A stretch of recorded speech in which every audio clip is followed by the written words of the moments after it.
আ'যাম, তুমি কি জানো যে আল্লাহর কিতাবের কোন আয়াতটা সর্বশ্রেষ্ঠ? সর্বশ্রেষ্ঠ আয়াত কোনটা তুমি জানো? তখন উবাই ইবনে কাব রাদিয়াল্লাহু তাআলা আনহু বললেন যে আল্লাহু লা ইলাহা ইল্লা হুয়াল হাইয়ুল কাইয়্যুম, মানে আয়াতুল কুরসি। এটা কোন আয়াত? আয়াতুল কুরসি। এটা ফরজ সালাতের পর আমরা সবাই পড়ি তো নাকি? মান ক্বারা আয়াতাল কুরসি দুবুরা কুল্লি সালাতিন মাকতুবাতিন লাম ইয়ামনাহু মিন দুখুলিল জান্নাতি ইল্লাল মাউত। ফরজ সালাতের পরে যারা আয়াতুল কুরসি পড়ে তার জান্নাতে প্রবেশে কোনো বাধা থাকে না, একটা জিনিস ছাড়া, মানে মৃত্যু, মরণ। লোকটা মরে না তাই জান্নাতে যায় না, মরলেই মরলেই মরলেই জান্নাত, মরলেই জান্নাতি। তো হে উবাই, হে ইয়া আবাল মুনজির, তুমি কি জানো কোরআনের সর্বশ্রেষ্ঠ আয়াত কোনটা? তিনি বললেন যে আয়াতুল কুরসি। এটা শুনে রাসূলুল্লাহ সাল্লাল্লাহু আলাইহি ওয়াসাল্লাম খুব খুশি হলেন। খুশি হয়ে কি করলেন? ফাদারাবা ফি সাদরি, তিনি বললেন যে তিনি আমার বুকে একটা আলতো চাপড় দিলেন। এটা ভালোবাসার আলতো চাপড়, এরকম উৎসাহ দেওয়ার জন্য যে শাবাশ। আমরা মাঝে পিঠে কাউকে আলতো চাপড় দিয়ে কি বলি? ব্রাভো, শাবাশ, মাশাআল্লাহ, এগুলো বলি না? তো রাসূলুল্লাহ সাল্লাল্লাহু আলাইহি ওয়াসাল্লাম বুকে আলতো চাপড় দিয়ে বললেন ওয়াল্লাহি লিয়াহনিকাল ইলমু আবাল মুনজির, তোমার ইলম, তোমার জ্ঞান কল্যাণময় হোক হে আবাল মুনজির, মোবারক হোক তোমার জন্য তোমার ইলম, may knowledge be pleasant for you, তোমার জ্ঞানটা বরকতময় হোক, কল্যাণময় হোক। তাহলে তিনি যখন সঠিক উত্তর দিতে পারলেন, রাসূলুল্লাহ সাল্লাল্লাহু আলাইহি ওয়াসাল্লাম খুশি হয়ে বুকে আলতো চাপড় দিয়ে তার প্রশংসা করলেন, তার জন্য দোয়া করলেন। রাসূলুল্লাহ সাল্লাল্লাহু আলাইহি ওয়াসাল্লাম এভাবে উৎসাহ দিতেন। এতে করে কি হয়? শিক্ষার্থীদের কনফিডেন্ট বাড়ে। কি হয়? যে স্যার যখন আমাকে এত কিছু বলতেছে তাহলে নিশ্চয়ই আমি কিছু একটা ভালো কিছু করছি, আমাকে দিয়ে কিছু একটা হবে, আমাকে দিয়ে। আমরা অনেক সময় ভুল করে বলে ফেলি যে তোকে দিয়ে কিছুই হবে না, বলে ফেলি না? এতে হয় কি? কনফিডেন্ট কমে যায়। মা বাবারাও এটা করে যে তুই কিছুই পারবি না, তোকে দিয়ে কিছুই হবে না। বাংলাদেশে একটা বিখ্যাত কথা আছে, ওই যে ছেলে মেয়ে এ প্লাস না পেলে পাশের বাড়ির কেউ পেলে বলে যে ওর পা ধোয়া পানি খা। কি বলে? তুই এ প্লাস পাইলি না, ওই দেখ ওই বাড়িতে পেয়ে গেল, ওর কি খা? পা ধোয়া পানি খা। তো আসলে এতে কি হয়? কনফিডেন্স কমে যায় ছেলে মেয়েদের। এটা যেন আমরা না বলি, বরং ওদেরকে ইন্সপায়ার করতে হবে, হ্যাঁ, উৎসাহিত করতে হবে, প্রশংসা করতে হবে। সাহাবীদের ভালো কিছু দেখলে সঠিক উত্তর তারা দিতে পারলে রাসূলুল্লাহ সাল্লাল্লাহু আলাইহি ওয়াসাল্লাম প্রশংসা করতেন। আচ্ছা, গেল, এটা একটা পদ্ধতি। আরেকটা হচ্ছে কোনো গুরুত্বপূর্ণ জিনিসকে এমফাসাইজ করার জন্য রাসূলুল্লাহ সাল্লাল্লাহু আলাইহি ওয়াসাল্লাম রেপিটেশন করতেন, তাকরার করতেন।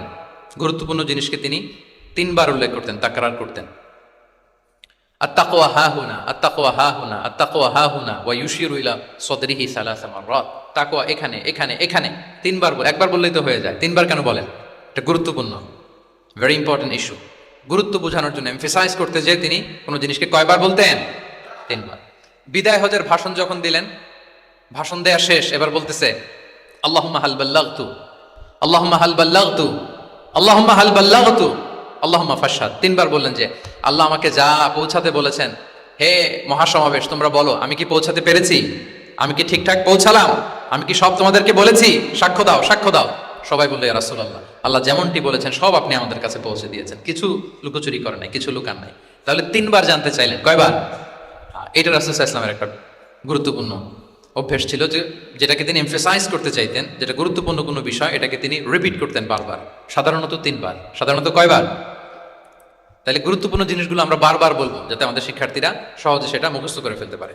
আচ্ছা, আবার রাইডিং শেয়ারের আর একটা ঘটনা। মুআয ইবনে জাবাল রাদিয়াল্লাহু তাআলা আনহু, উনি একবার রাসূল সাল্লাল্লাহু আলাইহি ওয়াসাল্লামের সাথে বাহনের পেছনে ছিলেন, হয়তো উট। কুনতু রিদফান নবী, মুআয ইবনে জাবাল বলেন, আমি রাসূল সাল্লাল্লাহু আলাইহি ওয়াসাল্লামের পেছনে একবার বসা ছিলাম। তো তখন হঠাৎ করে রাসূল সাল্লাল্লাহু আলাইহি ওয়াসাল্লাম আমাকে ডাক দিলেন। রাসূল সাল্লাল্লাহু আলাইহি ওয়াসাল্লাম সামনে, মুআয ইবনে জাবাল পেছনে। হঠাৎ ডেকে বললেন ইয়া মুআয ইবনে জাবাল, হে মুআয ইবনে জাবাল। তো তিনি বললেন খুব বিনয়ের সাথে, কুলতু লাব্বাইকা রাসূলুল্লাহি ওয়া সা'দাইক, মানে হে আল্লাহ রাসূল আমি হাজির, আমি প্রস্তুত। হে আল্লাহ রাসূল আপনি খালি অর্ডার করেন, বান্দা হাজির। আমরা এরকম বলি না মাঝে মাঝে বাংলায়? কি বলি? বান্দা হাজির, মানে আমি আছি আপনার খেদমতে, আপনি বলেন। তো রাসূল সাল্লাল্লাহু আলাইহি ওয়াসাল্লাম বললেন ইয়া মুআয ইবনে জাবাল লাব্বাইকা রাসূলুল্লাহি ওয়া সা'দাইক, ইয়া রাসূলুল্লাহ আমি হাজির। কিন্তু রাসূল সাল্লাল্লাহু আলাইহি ওয়াসাল্লাম কিছু বলেন না, কিছুই বলেন না। আবার যাচ্ছে, উট যাচ্ছে যাচ্ছে যাচ্ছে, কয়েক মিনিট পরে আবার ডাক দিলেন ইয়া মুআয ইবনে জাবাল, হে মুআয। উনি একই কথা, লাব্বাইকা রাসূলুল্লাহ সা'দাইক, হে আল্লাহ রাসূল আমি হাজির, উপস্থিত। আবার ইয়া মুআয ইবনে জাবাল, হে মুআয। তিনি একই কথা বললেন, লাব্বাইকা রাসূলুল্লাহ। 3 বার বললেন, 3 বার মুআয ইবনে জাবাল একই উত্তর দিলেন। তার মানে ওনার আগ্রহটা বাড়াচ্ছেন। রাসূল সাল্লাল্লাহু আলাইহি ওয়াসাল্লাম একটা গুরুত্বপূর্ণ কথা বলবেন, এই কথাটা শোনানোর জন্য মুআয ইবনে জাবালের উনি কি করতেছেন? ভেতর থেকে কথা বুঝতেছেন আমার সবাই? আগ্রহটা আরো বাড়াচ্ছেন, আরো বাড়াচ্ছেন। যখন দেখলেন যে না, আগ্রহ একেবারে 100-এ 100, এখন বললে সেটা রিসিভ করতে পারবে, কাজে দিবে, তখন তিনি বললেন যে মুআজ, তুমি কি জানো হাল তাদরি মা হাক্কুল্লাহি আলাল ইবাদ, বান্দার উপর আল্লাহর হক কি জানো? তিনি বললেন আল্লাহু ওয়া রাসূলুহু আ'লাম, আল্লাহ রাসূল ভালো জানেন। সাহাবাদের একটা বৈশিষ্ট্য ছিল, they are very down to earth, মানে আউট অফ হাম্বলনেস তারা বলতেন আল্লাহ রাসূল ভালো জানেন। তো তিনি বললেন যে আল্লাহর বান্দার উপর আল্লাহর অধিকার হচ্ছে যে বান্দা কখনো আল্লাহর সাথে শিরক করবে না, এক আল্লাহর ইবাদত করবে। কিছুক্ষণ পর আবার ইয়া মুআয ইবনে জাবাল, দেখেন কি স্টাইল, মানে রাজকীয় একটা স্টাইল। ইয়া মুআয ইবনে জাবাল, আবার তিনি লাব্বাইক ইয়া রাসূলুল্লাহ সাআদাই, হে আল্লাহর রাসূল আমি তো হাজির। তখন বললেন তুমি কি জানো আল্লাহর উপরে বান্দার হক কি? এতক্ষণ তো জানলা যে আল্লাহর হক কি, তুমি কি জানো যে আল্লাহর প্রতি বান্দার হক কি? আবার বললেন যে আল্লাহ রাসূলই ভালো জানে।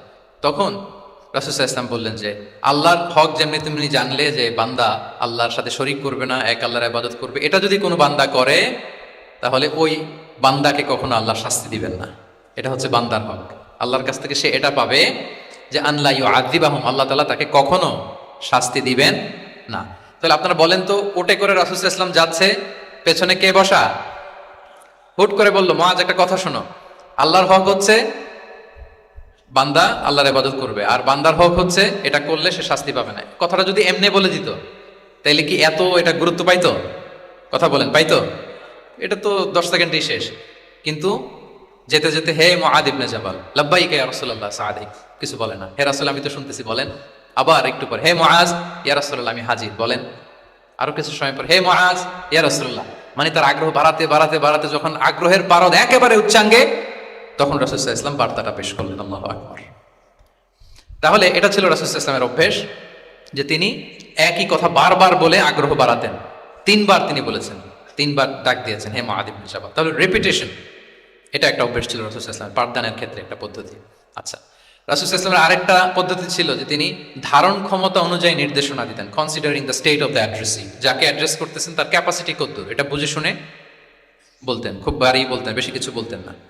এক বেদুইন আসলো, বেদুইন মানে সে মরুপল্লীতে থাকে, শহরের যে নিয়ম কানুন জানে না, সভ্যতার ছোঁয়া তার মধ্যে লাগেনি।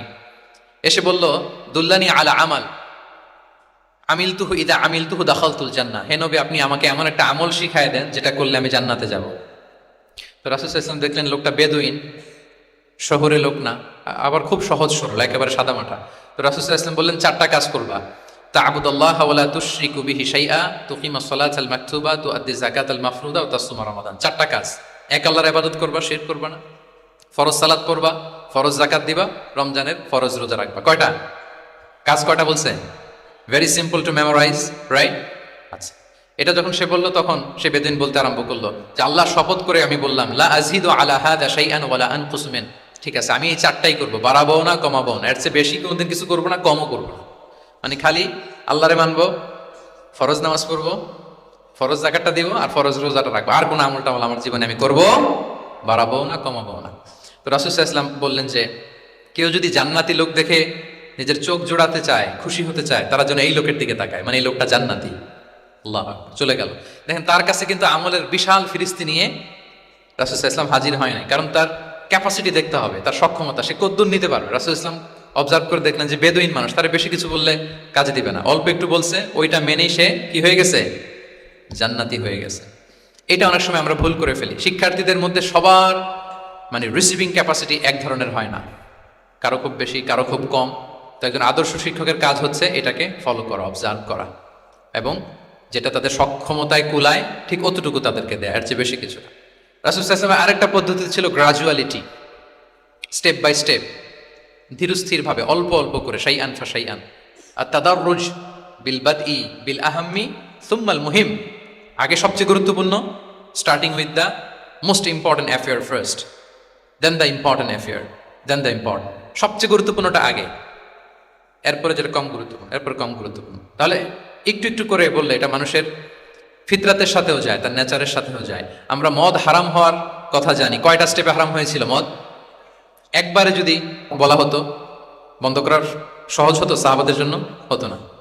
অনেকে আছে দেখবেন যে চেইন স্মোকার, বুঝতে পেরেছেন তো? মানে অনেক সিগারেট খায়, লেটসে দিনে 10 থেকে 15টা খায়। তো যে চেইন স্মোকার, আপনি যদি বলেন যে এটা হারাম, আজকেই তোমার বাদ দিতে হবে, হারাম, এটা খেতে পারবে না, পারবে? ও দুনিয়া সব বাদ দিতে পারবে, সিগারেট বাদ দিতে পারবে না। তো তারা কি করতে হবে? ফ্লেক্সিবিলিটি দিতে হবে যে আস্তে আস্তে ছাড়েন। 10টা করে খান তো চালাইতে থাকেন না, মানে চালাইতে থাকেন মানে আজকে 10টা খাইছেন কালকে 9টা করে খান, চালাইতে থাকেন, একসাথে সব বন্ধ করার দরকার নেই। তারপরের সপ্তাহে 8টা করে খান, এরপরের সপ্তাহে 5টা করে খান। অল্প অল্প করে অবশ্যই সে কমাতে পারবে। এরপরের সপ্তাহে 2টা খান, এরপরের সপ্তাহে বন্ধ করেন না, চালাইতে থাকেন। সে চালাচ্ছে কিন্তু কমিয়ে আনতেছে, চালাচ্ছে কিন্তু। আচ্ছা, যেই সপ্তাহে সে একটা সিগারেট খেলো, এরপরের সপ্তাহে এটা তো বাদ দিলেও তার গায়ে লাগার কথা না, ঠিক কিনা বলেন? যেই সপ্তাহে কয়টা খেলো এটা তো স্যাক্রিফাইস করা যায়, কিন্তু 10টা থেকে 0-তে আসা সহজ না। তাহলে গ্রাজুয়ালি আমরা এই ভুলটা করি। অনেকের নতুন করে আল্লাহ তাআলা রিয়েলাইজেশন দিয়েছেন, নতুন দিনে আসছে, দিনে ফিরছে, মানে প্র্যাকটিসিং হতে চায় এখন। এখন আপনি তারে পাইয়া এমন নিয়ম কানুন দেখাচ্ছেন, বেচারা তো বলে আগে যা ছিলাম ওইটাই ভালো ছিলাম। এরকম হয় না অনেক সময়? হ্যাঁ, ধরেন যে কোনো একজন নারী, সে হয়তো পর্দা মেনটেন করে না, একটু হিপ হপ স্টাইলে চলাফেরা করে। তো সে ভাবলো যে না, আমি তো অনেক ভুল করে ফেলছি, আমি সংশোধন হব, আমি প্র্যাকটিসিং হতে চাই। তো এখন যখন সে আপনার কাছে আসছে নাসিহাত নেওয়ার জন্য, আপনি যদি বলেন যে তোমার এইট করতে হবে,